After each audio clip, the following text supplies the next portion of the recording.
बातमी उल्हासनगरातून आहे। उल्हासनगरचे नगरसेवक गुवाहाटी दौऱ्यावर आहेत। प्रशासकीय कामकाजाचे धडे देण्यासाठी हा दौरा असल्याची माहिती असून नगरसेवकांचा कुटुंबासह गुवाहाटी प्रशिक्षण दौरा सध्या चर्चेत आहे।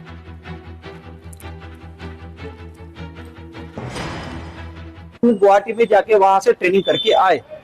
इसमें जो नगर सेविकाएं खुद चले, उनका खर्चा उल्हासनगर महानगर पालिका ने किया और उनके जो रिश्तेदार चले उनका खर्चा उन्होंने खुद किया है, तो वो महानगर पालिका ने नहीं किया है। पहले से कोई ऐसी जानकारी नहीं थी कि जिला प्रमुख जी आ रहे हैं, तो वो अपने खर्चे पे आए हैं, उसमें कोई तकलीफ नहीं होनी चाहिए किसी को भी। कुछ पराभूत उम्मीदवार भी शामिल थे, तो सबने अपना खर्चा किया है ना भाई। जो पराभूत थे, एक्स नगर सेवक थे या नगर सेविकाओं के पति थे या रिश्तेदार थे, तो उन्होंने अपना खर्चा किया है, उसमें क्या गलत है। त्या फॅमिलीचा खर्च हा स्वखर्चाने ते गेले होते।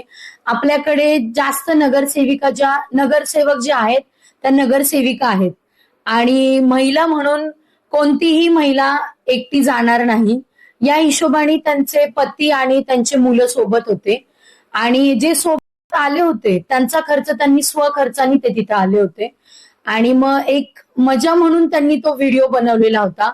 पण काही विरोधकांनी तो व्हिडिओ वेगळ्या स्वरूपात वापरून एक खोटा प्रसार माध्यमांना देण्यात आलेला एक खोटा प्रसार करण्यात आलेला आहे। पुढच्या आणखी एक महत्त्वाच्या बातमीकडे। कंगना रनौत विरोधात युवक काँग्रेस आता आक्रमक झाली आहे। जेएनझी विरोधातील वक्तव्याचा निषेध नोंदवण्यात आलाय। कल्याणच्या छत्रपती शिवाजी महाराज चौकात युवक काँग्रेसच्या वतीने आंदोलन करण्यात आलंय। कंगनाचा प्रतिकात्मक पुतळा जाळण्याचा प्रयत्न देखील करण्यात आला। पोलिसांनी विरोध केल्यानं बाचाबाची देखील झाली होती।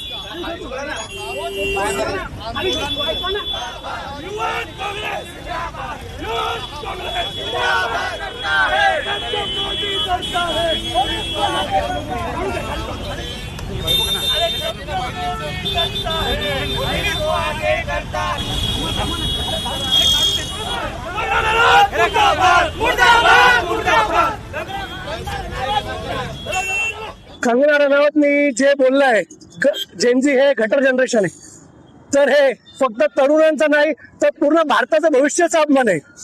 ही तेच जनरेशन आहे जे भारतचा भविष्य घडवणारी जनरेशन आहे, नवीन स्टार्टअप करणारी ही तेच जनरेशन आहे। ही गटर जनरेशन नाही तर ही फ्युचर जनरेशन आहे। आम्ही आज युवक काँग्रेस नाही तर जेनजी म्हणून एक आवाहन करतो, पूर्ण ठाणे जिल्ह्यात कंगना रनौत इकडे पाय पण ठेवलं तर आम्ही अजून तीव्र आंदोलन करू। आम्ही शाही फेकायला कमी नाही करू, कुठेही ठाणे जिल्ह्यामध्ये तिला पाय ठेवायला नाही देणार। लोकशाही मराठी ऐका, पहा, जागरूक रहा।